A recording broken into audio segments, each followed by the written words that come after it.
Hello and welcome to this edition of Minstrels on the Block, where we bring you the finest singer-songwriters in the Valley area. I'm your host, Brian Mallard, and today we have a special guest, Mr. Mike Matthews. Mike, glad to have you on the show. How are you doing? Thank you, Brian. I'm glad to be here. Been a big fan of the show for a long time. Well, I appreciate that. I've been looking forward to having you on, and it seems like it's been a long time in coming, but finally we got you. So tell me about yourself. Where were you born? Well, I was born in Columbus, Georgia back in 1953 and spent the first half of my life there. The second half of my life I spent down in Smith Station, where I live now with my wife, Janice. Cool. Now, tell me about your family. Okay, like I said, my childhood and growing up and schooling and all that was spent in Columbus, Georgia. My mother, she worked with the medical center in Columbus. Is retired now, still with us. My father, he was a policeman. He actually rose from the ranks from motorcycle policeman up to assistant chief. He even served as chief of police in Columbus, acting position for about 6 months. Wow. He retired back in '81, and unfortunately we lost him about 2 years ago. Sorry. I got one brother, and he's the only other person musical in my family. He plays a pretty good lead guitar. Me and him used to play a few places around town. He's not as active lately, but he's still hanging in there, and we try to get together and jam a little bit every now and then. That's cool. So, as far as musically, you didn't inherit it from, say, your parents or anything like that? No, not really. Basically, as a child, back in the 50s, I don't know if I was into music that much. The earliest thing I remember was the old westerns on TV and the Gene Autry and things like that. I remember the first words I ever learned were to a song called "Waiting for a Train." It was the Jim Reeves version of an older song. Growing up, I guess music hit me first back in the 60s when the Beatles came along and the British invasion. Yeah. And now I do mostly traditional country and some Christian country. I call it Christian country rather than gospel because it's basically as country but with a Christian flavor to it. But growing up, it was all rock and roll. It really wasn't the country. Elvis Presley came along, and then the Beatles and things like that. Yeah. My brother, he bought a guitar. Probably he was about 14 years old and had a paper route. He saved up money and bought himself a guitar. And I wanted to be like Big Brother. He was 3 years older than me. I never did get that guitar yet, though.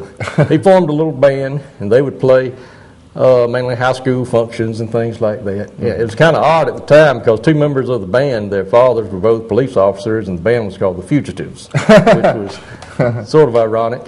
But Vietnam came along and ended that because they had to go off and serve.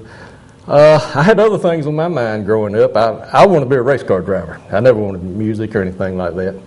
As a matter of fact, I took a job with the post office, and my very first paycheck, my parents, they were out of town, and I went out, and in my very first car I ever bought, I bought a stock car. Wow. And I drove about 3 years over to East Alabama, and you can see I'm doing music now, so that tells you the stock car thing didn't work out. It got a little bit expensive. Yeah. Ironically, one of the first races I ever ran over there, Mr. Bobby Thomas, who went on to be, I believe, state champion.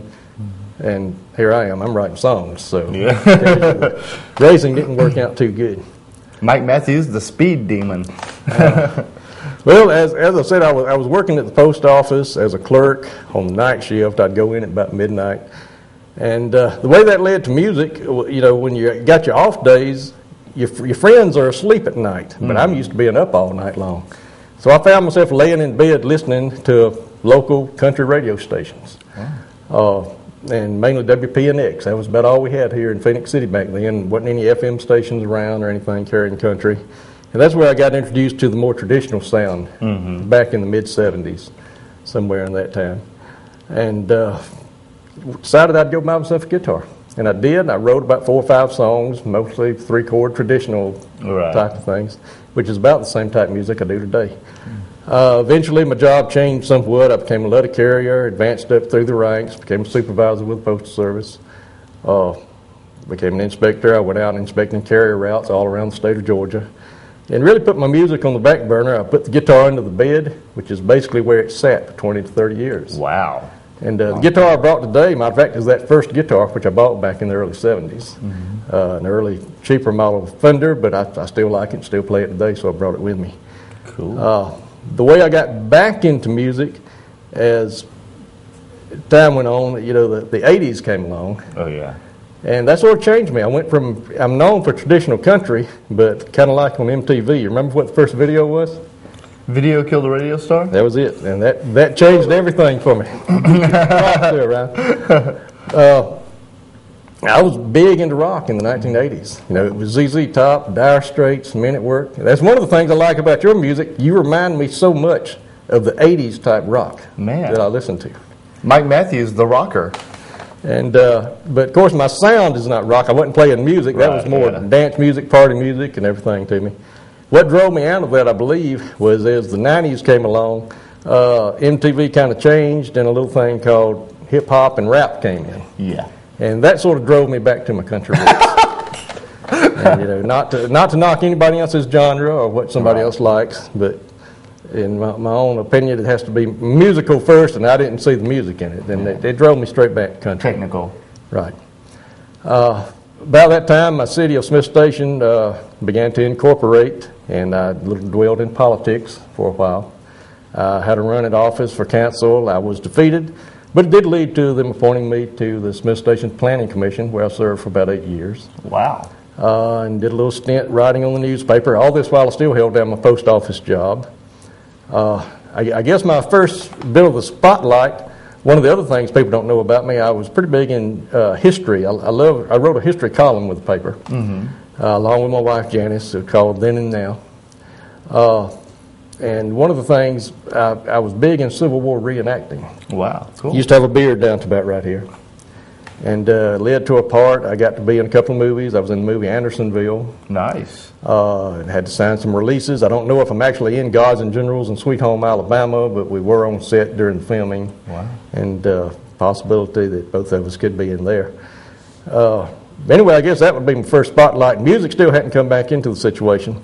Maybe it was writing with the newspaper, got my writing and creative juices going, and somewhere in the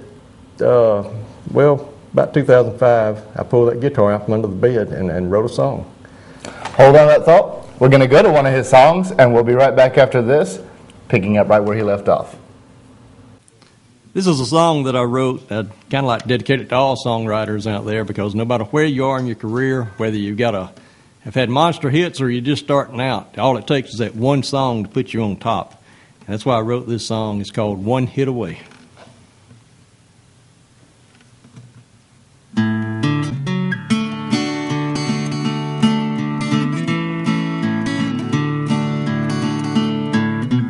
Bought my first guitar when I was 25, and I've sang in every honky-tonk and every country dive. Well, I dreamed about the big time and I wanted to go far, so I told myself that someday I was going to be a star. And I love to sing those country songs, and I can entertain you all night long. And I love to play my old guitar, and I'm just one hit away from being a star.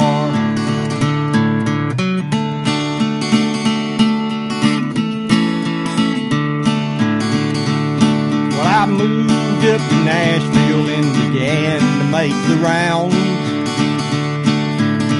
Stopped off at Tootsie's and I drank a cold one down. If I could play the Opry, I'd find success and fame.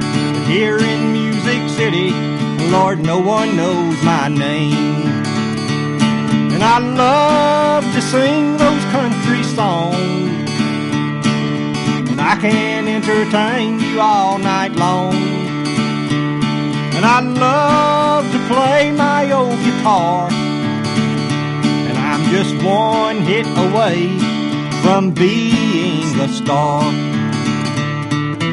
All these nights at open mics and playing for the door, if I could just have one big hit, I wouldn't ask for more.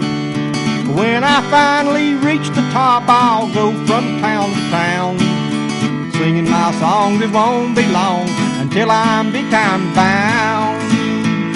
And I love to sing those country songs, and I can entertain you all night long.